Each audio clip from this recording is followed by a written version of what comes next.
everyone, welcome to my channel. I am Simran Sahani and welcome to the revision batch of class 10 SST. आज हम पढ़ेंगे class 10 history chapter 1 the rise of nationalism in Europe के most important short and long question board exams के लिए। अगर आपको class 10 history के सभी चैप्टर्स पढ़ने हैं या एसएसटी के सभी कंप्लीट सिलेबस को चेक करना है तो डिस्क्रिप्शन बॉक्स में प्लेलिस्ट गिवन है, सभी चैप्टर्स का डिटेल एक्सप्लेनेशन मिनिमम टाइम में और बहुत ईजी लैंग्वेज में मैंने कवर करवा दिया है। You can go and check it. अगर रिविजन बैच चेक करना है जिसमें इंपॉर्टेंट क्वेश्चन है एमसीक्यूज है तो उसकी प्लेलिस्ट भी गिवन है। और अगर आपको इस चैप्टर के नोट्स चाहिए, इंपॉर्टेंट क्वेश्चन चाहिए, एमसीक्यू क्वेश्चन चाहिए तो उसके लिए मेरी इंस्टाग्राम आईडी लिंक गिवन है, डायरेक्ट लिंक्स गिवन है, आप जाके नोट्स को एक्सेस कर सकते हो। इनसे नहीं चलाते हो तो पिन कमेंट देख लो, वहाँ से आपको नोट्स मिल जाएंगे। तो let us start with the question number 1। इस वीडियो में हम लॉन्ग एंड शॉर्ट कवर करें। जो एमसीक्यूज है इस वीडियो के वो आपको रिविजन बैच में दिख जाएगा। एमसीक्यू की वीडियो अलग बना रखी है मैंने क्योंकि MCQs are also very important for our exam. This type का पैटर्न अब हो गया है। तो एमसीक्यू वीडियो अलग है 15-20 मिनट्स की और ये वीडियो में हम लॉन्ग एंड शॉर्ट करने वाले हैं। पहला क्वेश्चन जो है गाइज ये एक तरीके का आपका होमवर्क है। टेस्ट करते हैं क्या क्या याद है आपको इस चैप्टर में। पहला क्वेश्चन है सिंपल सा, व्हाट इज नेशनलिज्म, आपको एक्सप्लेन करना है। जल्दी से कमेंट सेक्शन में बता दो और हम चलते हैं अपने सेकंड क्वेश्चन है, describe the political conditions of Europe in the middle of the 18th century. ये ऐसे क्वेश्चंस है गाइस, मतलब कि आप सोचो कि पूरी एनसीईआरटी की एक एक लाइन से क्वेश्चन यहाँ कवर हो गया है। बस आधे घंटे में या 20-25 मिनट में गाइस हम सारे के सारे क्वेश्चंस को कवर कर लेंगे और एक एक लाइन से सभी क्वेश्चन कवर हो जाएंगे आपके और पूरा चैप्टर रिविजन हो जाएगा। तो क्या कंडीशंस थी पॉलिटिकल कंडीशंस? तो कोई भी नेशन स्टेट्स नहीं हुआ करती थी। जर्मनी, इटली, स्विट्जरलैंड डिवाइडेड थे किंगडम्स में, डचीज और कैंटन्स में। हर एक रूलर की अपनी अपनी ऑटोनॉमस अलग अलग टेरिटरीज थी और वो रूलर्स बहुत ऑटोक्रेटिक यानी कि अपनी मनमानी करने वाले रूलर्स थे। स्पेशली अगर हम बात करें ईस्टर्न और सेंट्रल यूरोप की तो वहाँ पे तो बहुत ही ज़्यादा था। ठीक है, ये ऐसी हालत थी यूरोप की in the mid 18th century. Explain the concept of national state. ठीक है, तो नेशनल स्टेट के कॉन्सेप्ट क्या होता है? नेशन स्टेट वो स्टेट होती है जहाँ पे most of the citizens develop a common identity, जहाँ के लोगों को ऐसी मन में फीलिंग आए that we all are common, हम सब एक हैं, हम सब एक ही जो है इस ज़मीन के लोग हैं। ऐसी फीलिंग जब लोगों के मनों में आती है, जब वो लोग एक पर्टिकुलर हिस्ट्री को शेयर करते हैं तब, या फिर जब उन लोगों में जो है ये कॉमननेस आती है because of a great struggle by the leaders and the common people, या फिर जैसे फ्रेंच रेवोल्यूशन के लोगों में एक कॉमननेस की फीलिंग है जब उन्हें पता चला कि हाँ हम सब लोगों ने मिलकर स्ट्रगल करा, हमारे लीडर्स ने मिलकर स्ट्रगल करा है। We as a Indians we know कि हमारे लीडर्स ने मिलकर हमारे लिए स्ट्रगल करा था। हम हर एक इंडियन की हिस्ट्री क्या है कि हमारे फ्रीडम फाइटर्स ने हमारे लिए स्ट्रगल करा, लड़ाई लड़ी और हमें आज़ादी दिलाई। तो ये कॉमन सेंस ऑफ आइडेंटिटी, एक जैसा फील करना, हिस्ट्री शेयर करना, यही सब चीज़ें मिलकर एक नेशन स्टेट बनाती हैं। ठीक है, next question, name the painting prepared by Frederic Sorrieu in 1848। Painting का नाम याद रखना इंपॉर्टेंट है। कई बार इतना इंपॉर्टेंट क्वेश्चन भी हम एग्जाम में गलत कर सकते हैं अगर हम पेंटिंग का नाम याद ना करें। किसी भी फॉर्मेट में आ सकता है, एमसीक्यू में भी, शॉर्ट में भी। तो पेंटिंग का नाम है the dream of world wide democratic and social republic, the pact between nation. लिख लो इसको अच्छे से आपको याद कर लेना है। Who remarked when France sneezes and the rest of Europe catches cold, ये बोला था ड्यूक मेटरनिच ने। Who proclaimed German emperor in a ceremony held at Versailles in 1871। तो किसको बनाया गया था जर्मन एम्परर? जल्दी से कमेंट सेक्शन में बताना है इसका आंसर। हम चलते हैं नेक्स्ट क्वेश्चन पे। Who was proclaim the king of united Italy in 1861? तो विक्टर इमैनुअल II को बनाया गया था। Next question, why did the people in conquered territories became hostile to the Napoleon's rule? Napoleon के रूल को, जो Napoleon ने टेरिटरीज जो अपने कब्जे में ले रखी थी, वो लोग क्यों खुश नहीं थे नेपोलियन के रूल से? तो नेपोलियन के रूल से नाखुश होने के बहुत सारे जो है बातें थी। सबसे इंपॉर्टेंट चीज़ की, नेपोलियन ने बहुत ज़्यादा टैक्सेस लगाने शुरू कर दिए थे, सेंसरशिप लगा दी थी, नेपोलियन के खिलाफ कोई नहीं बोल सकता है। Force conscription into the French army, ज़बरदस्ती आर्मीज़ में भर्ती कराया जा रहा था क्योंकि उसके सर पे फितूर था कि भाई पूरा यूरोप को बचाना है। All these seem to outweigh the advantages of administration changes. और ये इतनी बड़ी डिसएडवांटेजेस थी कि वो जो इतनी अच्छी अच्छी चीज़ें इसके सिविल कोड में आई थी वो भी लोगों को लगा कि बेकार हैं क्योंकि वो टैक्स भरना पड़ा था, सेंसरशिप थी, आर्मी में ज़बरदस्ती भेज रहे थे। तो ये सब बिल्कुल ही उसको ओवरशैडो कर देती है उसकी अच्छी चीज़ों को भी। What was the meaning of liberalism in the 19th century in Europe? ये इंपॉर्टेंट क्वेश्चन है, देखो प्रीवियस ईयर भी है। तो लिबरलिज्म एक लैटिन वर्ड से डिफाइन हुआ है जिसका मतलब होता है लिबर मतलब फ्री, और इसलिए जो मिडिल क्लासेस थी उन्होंने लिबरलिज्म वर्ड को यूज़ करा इंडिविजुअली इक्वालिटी को पाने के लिए बिफोर द लॉ। ओके, तो नेक्स्ट क्वेश्चन देखते हैं। What was said about Mazzini by Metternich? क्या बोलते हैं मजीनी के लिए, गुस्सिसिपी मजीनी के लिए मेटरनिच क्या बोलते हैं? तो मेटरनिच बोलते हैं he is the most dangerous enemy of our social order. कौन है मजीनी उनके अकॉर्डिंग, मैथेनिस के according most dangerous enemy of the social order. अब गुस्सी सिप्पी मजीनी का नाम ही आया तो इनसे रिलेटेड एक क्वेश्चन और पूछ लेती हूँ, हमारा रिवीजन भी हो रहा है, टेस्ट भी चल रहा है। गुस्सी सिप्पी मजीनी वाली 2 सीक्रेट सोसाइटी का नाम बता दो जल्दी से कॉमेंट सेक्शन में। हम चलते हैं नेक्स्ट क्वेश्चन पे। Who was Lord Byron, what was his contribution in the Greek war of independence. तो लॉर्ड बायरन एक इंग्लिश पोएट थे, इन्होंने फंड्स ऑर्गेनाइज करे थे और फाइट करी थी वॉर में, where he died of fever in 1824। किस लिए? वो फ्रीडम के लिए। What was romanticism. तो रोमांटिसिज्म एक कल्चरल मूवमेंट था गाइस, जिसमें ये कहा गया था कि नेचुरली सेंटिमेंट सिर्फ वॉर और स्पीचेस के थ्रू ही नहीं जगाए जा सकते हैं, सोल्जर्स आर्मी इकट्ठी करके। नेशनलिस्ट सेंटिमेंट्स अपनी पोइट्री, अपना फोक कल्चर के थ्रू भी जगाए जा सकते हैं, फीलिंग्स और इमोशन से डील करके भी। और उसमें एग्जाम्पल वो दास वोक का आपको याद होगा कि जर्मन पीपल का कल्चर कहाँ मिलेगा? जर्मन घरों में, ठीक है। फोकलोर सुना के लोगों को उनकी पुरानी कहानियाँ सुना के देश के लिए प्रेम जगाया जा सकता है। हमने पोलैंड का देखा था कि उन्होंने 2 जो लोकल डांसेस थे, पोलानीज और मजूरका, आई थिंक सो, उससे जो है वो उन लोगों के मनों में फीलिंग बढ़ाई थी नेशनलिज्म की। तो रोमांटिसिज्म एक ऐसा कॉन्सेप्ट है जो, नेशनलिज्म एक फीलिंग है जो हम फोकलोर, अपनी हिस्ट्री, कल्चर के थ्रू भी लोगों को याद दिला सकते हैं। What was contribution of Karl Skopinski in the freedom struggle of Poland? तो कार्ल स्कोपिंस्की को सेलिब्रेट करा जाता है नेशनल स्ट्रगल में, क्योंकि वो क्या करते थे, ओपेरा में उन्होंने फोक डांसेस चलाए थे, पोलनीज और मजूरका, उस नेशनलिस्ट सिंबल्स के लिए। Who were junkers in Prussia, ठीक है। तो प्रूशिया में land owners were called junkers, ठीक है। बड़े बड़े लैंड ओनर्स को जंकर्स बोला जाता था। Effect of French revolution in Europe, क्या हुआ था? जैसे ही फ्रेंच रेवोल्यूशन हुआ यूरोप में सक्सेसफुल, तो it led to the transfer of sovereignty from monarchy to a body of French citizens. Monarchy से पावर किसके पास आई थी? फ्रेंच सिटीजन्स की बॉडी के ऊपर। The revolution proclaim that it was the people who would constitute the nation and shape it's destiny, कि अब जो पीपल होंगे, जो फ्रांस की बॉडी थी, वो लोग जो है फ्रांस की डेस्टिनी को शेप करेंगे। What was the main aim of French revolutionaries, क्या मेन एम था उनका? तो the main aim of French revolutionaries was to create a sense of collective identity among the French people, एक collective identity लाना। They proclaim that it was the people who would constitute the nation and shape it decisions. वो कहते सब लोग अब मिलके France की जो पूरे की पूरा नेशन है उसे कॉन्स्टिट्यूट करेंगे। What is the other name for Napoleonic code? Right any 4 changes brought by it. तो नेपोलियनिक कोड का अगला नाम क्या था? Civil code of 1804। 4 प्रिविलेजेस की अगर हम बात करें तो सबसे पहले जितनी भी प्रिविलेजेस बेस्ड ऑन बर्थ थी वो नेपोलियन हटा देता है, काफ़ी अच्छा काम था ये। Establish equality, secure right to property, simplified administrative divisions and abolish the feudal system. ये इतने भले काम भी नेपोलियन ने करते, बट वो सब ओवरशैडो हो जाते हैं because of the taxation, because of force recruitment in army and last but not the least censorship. इस वजह से नेपोलियन का ये किया ग्रैप भी पानी फिर जाता है। How did 18 and 19 century artist began personifying a nation in an allegory. तो फीमेल फिगर्स में, एब्स्ट्रैक्ट आइडियाज़ में आर्टिस्ट ने नेशंस को दिखाना शुरू करा सो दैट लोग नेशन से रिलेट कर पाएँ। जैसे हम किसी से देखते हैं, उनसे प्यार करते हैं तो we are ready to do anything for them, ठीक है, जैसे हमारी फैमिली मेम्बर्स होते हैं। तो वैसे ही नेशन को एक फीमेल फिगर में दिखाया गया, ये दिखाने के लिए कि so that we can connect with them, और हम जो है फिर उनसे कनेक्ट होंगे तो उनके लिए जो है हम और ज़्यादा हमारी फीलिंग्स इंक्रीज होंगी। तो वैसे ही उन्होंने मैरियान बनाई थी फ्रांस की एलिगोरी, जर्मेनिया बनाई जर्मन की एलिगोरी।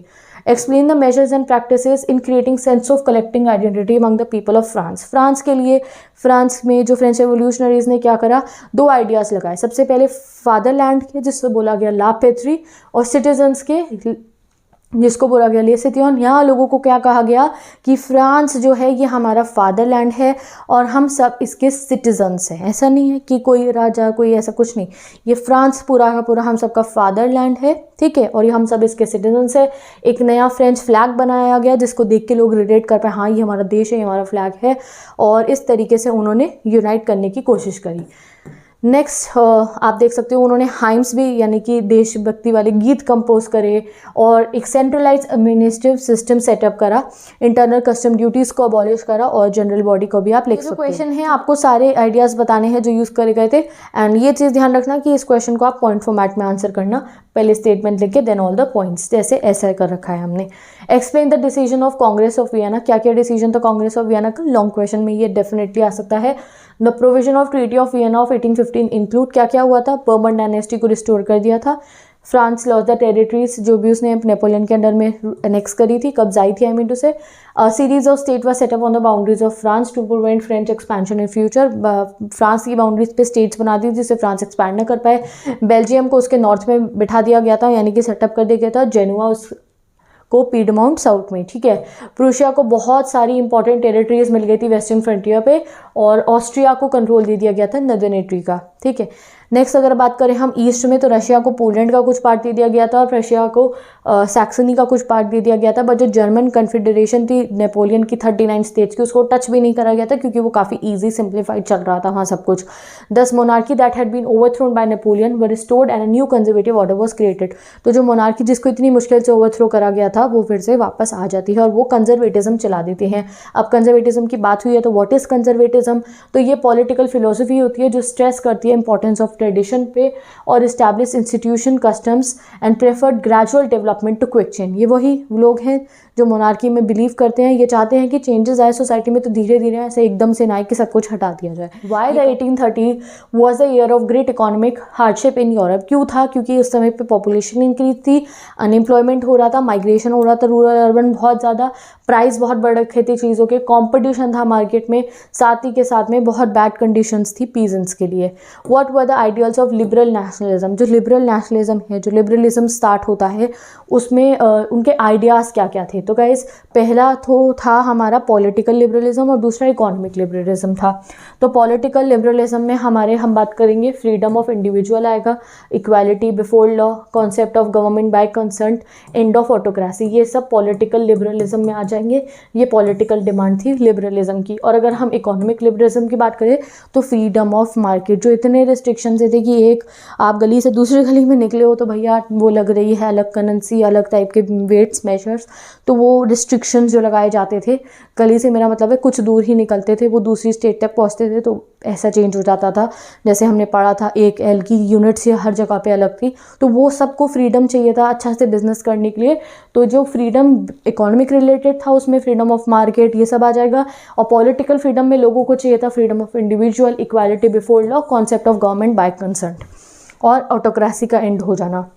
तो ये लिबरलिज्म के 2 मेथड थे, पॉलिटिकल और इकोनॉमिक, दोनों के आप याद कर लो, ठीक है। नेक्स्ट क्वेश्चन पे चलते हैं गाइस। अब हम नेक्स्ट क्वेश्चन है why was Zollverein formed? Very favourite question of board examination आ सकता है। In 1834 a custom union Zollverein was formed at the initiative of Russia, ठीक है। The aim of Zollverein was to bind the Germans economically into a nation, ठीक है। The union abolished the tariff barriers and reduced the number of currencies from over 30 to only 2, ठीक है। ऐसे currencies इन्होंने reduce कर दी थी। How had the female figures became an allegory of the nation during the 19th century? तो ये पूरा answer given है गाइज, यहाँ पे आप इसको रीड कर सकते हो। कैसे फ्रांस में मेरियन का आइडिया बहुत पॉपुलर हो गया था, और जर्मन में जर्मेनिया का, और किस तरीके से उनको दिखाया गया था, ठीक है।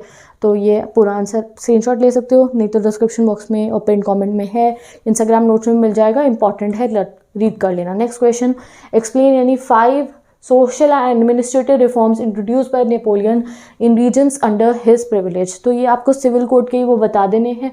तो यहाँ पे आप पहले स्टेटमेंट लिखोगे, जैसे क्वेश्चन में गिवन है वैसे ही। The 5 social and administrative reform introduce by Napoleon are as follows. सबसे पहले हम लिख देंगे did away with all privileges, ठीक है। Simplified administrative division, establish equality before law and secured right to property, और abolish the feudal system, freed peasant from serfdom and manorial dues. तो ये आई थिंक सो 4 पॉइंट आराम से बन जाएंगे यहाँ पे, और आपको जो मार्क क्वेश्चन होगा वेटेज के अकॉर्डिंग आप पॉइंट बना देना, और पॉइंट फॉर्म में आंसर करोगे उतना बेहतरीन होगा। जैसे आप ये देखो, अगर ये लॉन्ग क्वेश्चन में आए तो एक स्टेटमेंट लाइन लिखी, पहला पॉइंट पूरा नंबर, दूसरा पॉइंट पूरा नंबर, तीसरा पॉइंट पूरा नंबर। पैराग्राफ में तो आंसर करना ही नहीं है, पॉइंट में ही करना है, ठीक है। नेक्स्ट क्वेश्चन पे चलते हैं। Describe any 3 hardship face by the Europe in 1830s। थोड़े से ये क्वेश्चन आई थिंक सो हमारे टॉपिक्स के मिक्स हो रहे हैं, बट हर टॉपिक से क्वेश्चन जा रहा है गाइज। यहाँ पे एक भी टॉपिक ऐसा नहीं होगा बुक का जहाँ से हम क्वेश्चन नहीं कवर कर रहे होंगे। इनफैक्ट ज़्यादातर हर लाइन से क्वेश्चन यहाँ पे आ रहा है, तो there is no need to worry. ये क्वेश्चन देखने के बाद आपका चैप्टर का पूरा रिविजन हो जाएगा, और एग्जाम में आने के बहुत चांसेस हैं इन क्वेश्चंस की। यही क्वेश्चन आएंगे, थोड़ी लैंग्वेज डिफरेंट हो जाएगी, हो सकता है यही वाले ही आ जाए, ठीक है। चलो देखते हैं। Following are the causes of economic hardships in Europe during 1830s। अब ये क्वेश्चन है तो ये कैसे आएगा भाई, इकोनॉमिक हार्डशिप ही अगर बताने को आई तो अलग तरीके से पूछ लिया जाएगा, बट आपको आंसर तो वही लिखना होगा ना। तो देख लो, तो क्या क्या कॉजेज थे। सबसे पहला, यूरोप में बहुत लार्ज स्केल अनएम्प्लॉयमेंट आ गई थी। मोस्ट ऑफ द कंट्रीज़ में जॉब सीकर्स बहुत ज़्यादा थे, और एम्प्लॉयमेंट इतनी थी नहीं, सिटीज़ में लोग भर गए थे, स्लम्स बन गए थे, इस वजह से जो है हार्डशिप हो रही थी। दूसरा, जो स्मॉल प्रोड्यूसर्स थे टाउन में, उन्हें बहुत कंपटीशन देखना पड़ा था इंपोर्टेड चीप गुड्स से, जैसे कि इंग्लैंड जो है वहाँ इंडस्ट्रियलाइजेशन पहले आ गया था, जैसे हमारे साथ करा था ना ये ब्रिटिशर्स ने भाई, अपने इंपोर्टेड गुड्स ला के हमारे यहाँ बेच रहे थे, हमारे प्रोड्यूसर्स को बहुत परेशानी हुई, हमारा खादी कॉटन टेक्सटाइल सबको नुकसान हुआ। वैसे ही बाकी दुनिया के साथ भी हो रहा था, ये इंग्लैंड वालों के चक्कर में इनके इंडस्ट्रियलाइजेशन लूम लगा ली इन्होंने, सस्ते सस्ते कपड़े बेच रहे हैं, और लोकल प्रोड्यूसर्स जो हाथ से बना रहे हैं उनकी इतनी दिक्कत हो गई, उनकी चीज़ें बिकती ही नहीं थी, इनकी सस्ती होती थी उनकी महंगी, लोग उनकी खरीदते थे, वैसे ही हार्डशिप चल रही थी, तो इंग्लैंड वालों ने सबको परेशान करा था। In those region of Europe where autocracy still enjoyed power, peace and struggle under the burden of feudal dues. कुछ ऐसे भी यूरोप के अभी रीजन थे जहाँ भी फ्यूडल सिस्टम चल रहा था, तो वो बेचारे तो भाई इतनी ज़्यादा जब गरीबी आ रही है तो फ्यूडल ड्यूज कहाँ से उन्हें पूरे पड़ रहे थे। The rise of food prices and bad harvest added to the hardship of peasant. तो ये सारी मुसीबतें आपको बतानी है जो 1830s में यूरोप में बहुत प्रिवेल कर रही थी। नेक्स्ट क्वेश्चन, इसको रीड कर लो, स्क्रीनशॉट ले सकते हो। Who was granted the right to vote in France during the period of revolution. ठीक है, तो फ्रांस में right to vote and election was granted only to the propertied man. ठीक है, मैन विदाउट प्रॉपर्टी या फिर women were excluded from the political rights. But जो जेकोबिन्स का पीरियड था, जब जेकोबिन क्लब में रूल करा था, तब सिर्फ राइट टू वोट मिला था सभी लोगों को, बट वो भी सिर्फ सभी मेल्स को मिला था, चाहे प्रॉपर्टी हो या ना हो, बट सभी मेल्स को मिला था, बट वो भी सिर्फ जेकोबिन क्लब के टाइम पे, वो तब उन्होंने भी वुमेन को नहीं दिया था। नेपोलियनिक कोड की अगर हम बात करें, उन्होंने भी लिमिट टू राइट वोट कर दिया था, नेपोलियन के टाइम पे भी वुमेन को राइट टू वोट नहीं मिला था। ठीक है, वुमेन को जो है माइनर स्टेटस ही दिया गया था after the fathers and the husband. ठीक है, women and non propertied man organise opposition movement demanding equal political rights during the 19th and early 20th century. इसीलिए वुमेन ने भी और नॉन प्रॉपर्टी वाले मैन ने भी ऑर्गेनाइज करते मूवमेंट वोटिंग राइट्स के लिए। तो ये वोटिंग के ऊपर पूरा क्वेश्चन बन गया। अगर एग्जाम में वोटिंग से रिलेटेड कुछ गया तो ये 4 पॉइंट में से आप आंसर लिख सकते हो। Next question, why was Frankfurt National Assembly convened, why did it fail. Guys next question देखते हैं, why was Frankfurt National Assembly convened, यानी कि स्टार्ट की हुई थी। Next, why did it fail, दोनों ही चीजें आपको बतानी है। तो शॉर्ट फॉर्मेट में अब ये क्वेश्चन हमारा, तो ये स्टार्ट हुई थी 1848 में to vote for the all German national assembly. इसने एक नई कॉन्स्टिट्यूशन ड्राफ्ट करी थी जर्मन नेशन को हेड करने के लिए बाय मोनार्की। तो इन्होंने सोचा कि कॉन्स्टिट्यूशन मोनार्की सिस्टम हमारे यहाँ चल जाएगा, बट जब ये लोग अपने मोनार्क के पास जाते हैं तो उस समय पे प्रेशर का मोनार्क था, वो इनके इस डिमांड को बिल्कुल ही कैंसिल कर देता है। वो बाकी मोनार्क के साथ मिलके इनकी पार्लियामेंट की जो डिमांड थी उसको खारिज कर देता है।